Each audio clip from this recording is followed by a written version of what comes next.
Salut les amis, merci beaucoup d'être avec nous encore ce soir. C'est Neville, les justes, au travers de notre nouveau numéro sur notre chaîne YouTube Neville Immigration TV. Alors Neville Immigration TV, c'est une chaîne qui essaie de vous aider dans certaines procédures, remplissement de certains formulaires. D'abord pour vous dire, je ne suis pas un avocat ou un conseil agréé ou qui a une licence de travailler ou de vous représenter.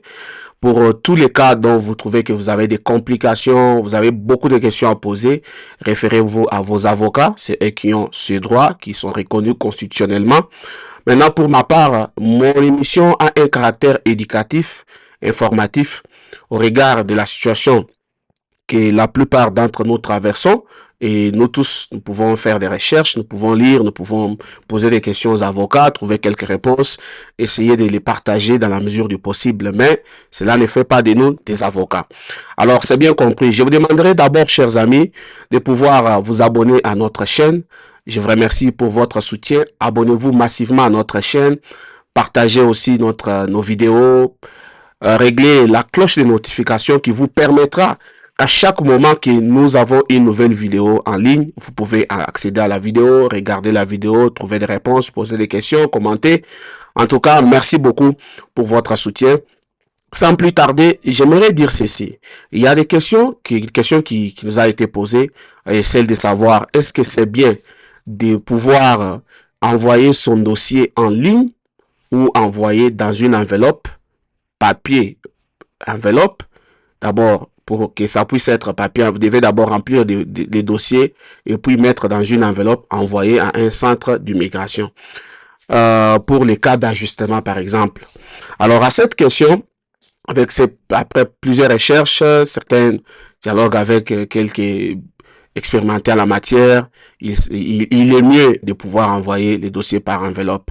Pourquoi? Parce que c'est un dossier, les dossiers d'ajustement, parfois c'est un dossier qui doit être accompagné de beaucoup de formulaires à la fois, comme le formulaire I-130A, le formulaire I-485, le formulaire 765, le formulaire I-131 et le formulaire I-864. Ce sont là les formulaires qui doivent accompagner. Alors, la meilleure façon de le faire, c'est de pouvoir les remplir, les imprimer, et puis signer, mettre dans une enveloppe, envoyer. Bon, certains diraient que ça coûte 700 quelques dollars, comparativement à 715, donc il y a une différence d'environ 50 dollars entre les deux. Les autres diraient que payer en ligne serait aussi facile, mais vous n'allez pas comparer le bénéfice que vous pourchassez par rapport à 50 dollars. Donc, la meilleure façon serait de se mettre à l'abri, surtout quand on sait qu'on n'a pas encore eu ce qu'on cherche. Alors, si vous êtes dans des complications, comment les faire, tout ça, et vous avez besoin d'une assistance devant l'officier d'immigration, consultez votre avocat. Alors, ça c'est un peu quelque chose que je voudrais mettre. Alors, une autre question de savoir, est-ce que quelqu'un peut appliquer la carte de résidence ou la green card pendant qu'il est dans une procédure de quitter le territoire, qu'on appelle en anglais removable proceeding. Removal proceeding, c'est une procédure dont vous avez déjà reçu une lettre ou un ordre de quitter le territoire. Est-ce que vous pouvez, en étant dans cette situation, appliquer pour la green card?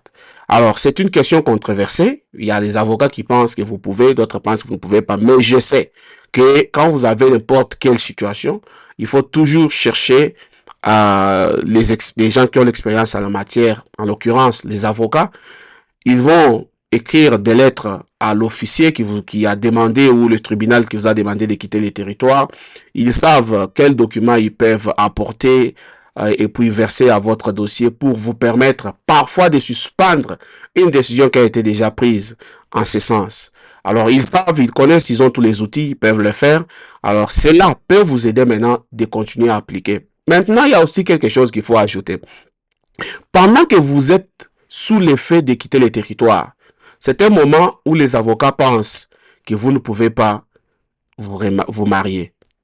Pourquoi? Parce que les juges penseraient que vous avez peut-être fait un mariage frauduleux pour vous cacher ou pour éviter une certaine une exécution d'un certain ordre judiciaire. Alors, dans tous les cas, ça peut aussi l'être avant même que vous puissiez être frappé d'une telle décision, dans les cas normal des faits. Donc, vous vous êtes marié normalement, vous avez encore le document, vous êtes encore dans une bonne situation, ou soit la femme peut se trouver en dehors du pays, peut se trouver en Afrique, en France, je ne sais pas où, au Canada, ou peut-être aussi, il peut aussi arriver que la personne à qui vous vous êtes marié puisse être sur place. Dans tous les cas, les juges cherchent toujours à se rassurer où l'immigration fera toujours des investigations pour se rassurer qu'il n'y a pas eu d'intention frauduleuse dans votre mariage. Alors, c'est ce qui fait qu'il faut toujours se rassurer qu'il y a... Donc, même si le mariage a été célébré en bonne et due forme devant l'officier de l'état civil, mais il peut être aussi accompagné d'une intention frauduleuse derrière. Alors, il faudra alors prouver qu'il n'y a pas d'intention frauduleuse. C'est pourquoi, dans ces cas-là, ils ont toujours demandé plusieurs documents, montrer les documents des factures qui montrent que vous vivez ensemble, montrer, par exemple, les documents des loyers, l'acte qui prouve que vous avez peut-être les loyers ensemble, montrer les documents. Alors, il y a beaucoup de documents, des gens vivant dans un pays où on envoie toujours des documents du jour les jours aux gens. Alors, vous devez alors prouver tous ces documents pour que vous puissiez arriver, pour que votre dossier soit accepté. Alors, faute de les faire, alors ça va poser... C'est pourquoi vous pouvez peut-être parfois voir, on vous demande tel document, ils veulent se rassurer. Tout simplement que vous n'êtes pas dans un cas d'intention frauduleuse. Alors, c'est un peu ça que je voudrais apporter ce soir.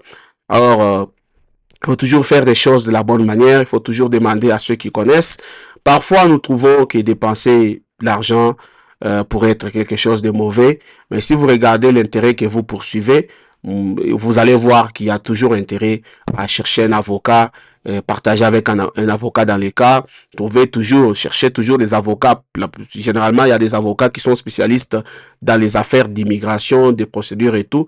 Il faut toujours les chercher. Prochainement, je vais chercher à préparer une vidéo sur comment remplir tel ou tel formulaire parce que la plupart des formulaires sont dans d'autres langues. On a bien expliqué ça, mais nous allons essayer de vous montrer comment remplir tel ou tel formulaire qui vous permettra bien sûr de pouvoir commencer une procédure ou une pétition. Alors, nous vous promettons ça pour des séances prochaines.